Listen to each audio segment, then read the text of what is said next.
Iran যুদ্ধে নতুন করে সামরিক অভিযানের সম্ভাব্য পরিকল্পনা নিয়ে মার্কিন প্রেসিডেন্ট ডোনাল্ড ট্রাম্পকে ব্রিফিং দেওয়া হবে এমন খবরে বিশ্ববাজারে জ্বালানি তেলের দাম 4 বছরের মধ্যে সর্বোচ্চ পর্যায়ে পৌঁছেছে।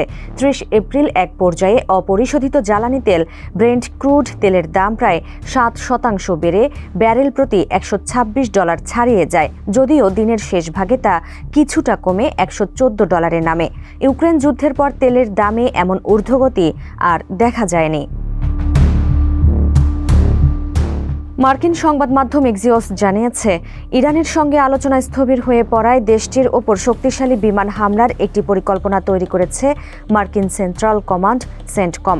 এছাড়া কৌশলগত গুরুত্বপূর্ণ হরমুজ প্রণালী পুনরায় সচল করতে সেখানে পদাতিক সেনা পাঠানোর মতো কঠোর পদক্ষেপও ট্রাম্পের বিবেচনায় রয়েছে বলে জানা গেছে।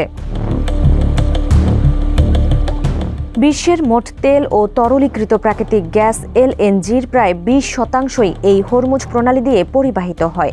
যুদ্ধ ও অবরোধের কারণে এই পথটি কার্যত বন্ধ থাকায় বিশ্বজুড়ে জ্বালানির দামে ব্যাপক প্রভাব পড়ছে।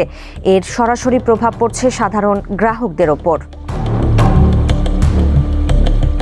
অর্থনৈতিক বিশ্লেষকরা সতর্ক করেছেন, নতুন করে ইরানে হামলা হলে বৈশ্বিক সরবরাহ ব্যবস্থায় ধস নামতে পারে। শুধু জ্বালানি নয়, খাদ্যপণ্যের দাম ও উড়োজাহাজের ভাড়াও আকাশচুম্বী হওয়ার আশঙ্কা দেখা দিয়েছে।